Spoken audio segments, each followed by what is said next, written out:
இவர் இந்த பள்ளத்தாக்குக்கு வராரு. ஈசாக்கு பள்ளத்தாக்கு வந்த பின்பதாக அவருடைய தகப்பனார் பல கிணறுகளை தோண்டி, ஏன்னா அந்த நாட்களில் வனாந்திரம், எல்லா இடத்துலையும் வனாந்திரமாக இருந்தனால ஆட்டு மந்தைகளை இவர்கள் மேய்த்து கொண்டிருந்த பொழுது மிக அவசியமான ஒரு காரியம் என்ன அவங்களுக்கு தேவைன்னா தண்ணீர் தேவை.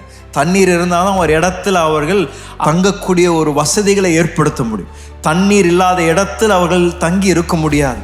ஆகையால் ஈசாக்கு என்ன பண்ணுறாருன்னா, தன்னுடைய தகப்பன் பல கிணறுகளை தோண்டி இருந்ததுனால அந்த கிணறுகளை இந்த பெலிஸ்தியர்கள் என்ன பண்ணியிருந்தாங்கன்னா அதை அடைத்து வைத்திருந்தார்களாம்.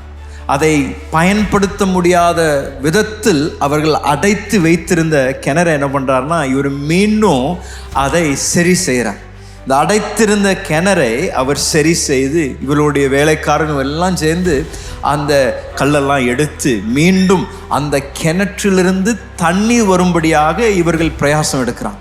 இந்த தண்ணீர் அந்த கிணற்றிலிருந்து பாய்ந்து வந்த உடனே என்ன நடக்கின்றது என்று வேதம் சொல்லிங்கன்னா, அதுவரைக்கும் எவனோ அதை குறித்து எந்த ஒரு கவனமும் செலுத்தாத இந்த ஆட்கள், ஏன்னா இந்த கிணறு அங்கே தான் இருந்தது, எவ்வளோ வருடங்கள் அந்த இடத்துல தான் இருந்தது, யாரும் அதை குறித்து கவனிக்கலை, யாரும் அதை குறித்து எந்த ஒரு பிரயாசம் எடுக்கலை.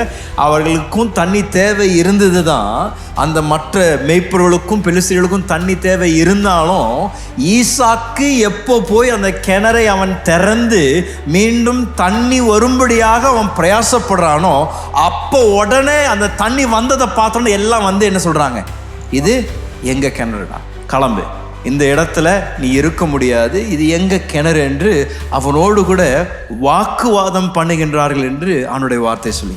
இங்கே தான் ஈசாக்குடைய குணம் வெளிப்படுகின்றது. அந்த இடத்துல அவன் நின்று உரிமையோடு கூட அவன் சண்டை போட்டிருக்கலாம். இது எங்கள் அப்பா தோண்டின கிணறு, இது எங்கள் குடும்பத்தில் எங்களுக்கு கொடுக்கப்பட்ட சொத்தையா, நாங்கள் தான் இந்த இடத்துல, நாங்கள் தான் இதை தோண்டணும், நாங்கள் சந்ததியாக நாங்கள் இந்த இடத்துல இருக்கும்படியாக தேவன் எங்களுக்கு தந்திருக்கிறார் என்று அங்கே நின்று அவன் அங்கே சண்டை போட்டிருக்கலாம்.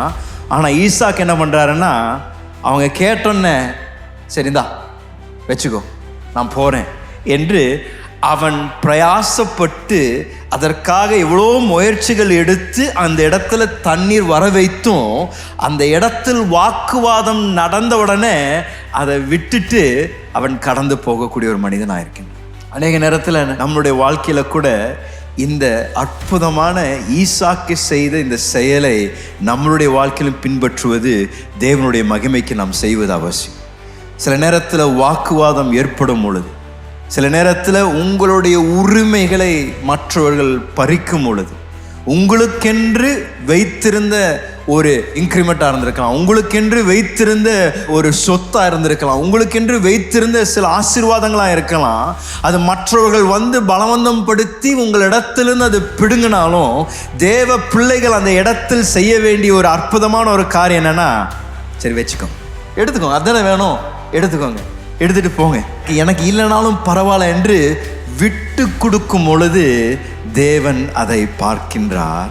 அதை பார்க்கின்ற தேவன் நிச்சயமாக நீங்கள் அவருக்காக, அவருடைய நாமத்திற்காக என்னத்தெல்லாம் விட்டு கொடுக்குறீங்களோ அதை ஒன்று விடாமல் உங்களுடைய வாழ்க்கையில் மீண்டும் 100 மடங்கு தேவன் திரும்பி தர அவர் வல்லவராக இருக்கிறார். ஐயா, தேவனுடைய வார்த்தை தான் சொல்லுகின்றது. அவர் ஒரு பந்தியை ஆயத்தப்படுத்துகிறாராம். இந்த பந்தியை ஆயத்தப்படுத்துகின்ற தேவன் ஏதோ ஒரு ரகசியமான ஒரு அறையில் யாரும் பார்க்காத ஒரு இடத்துல அந்த பந்தியை ஆயத்தப்படுத்துதில்லை.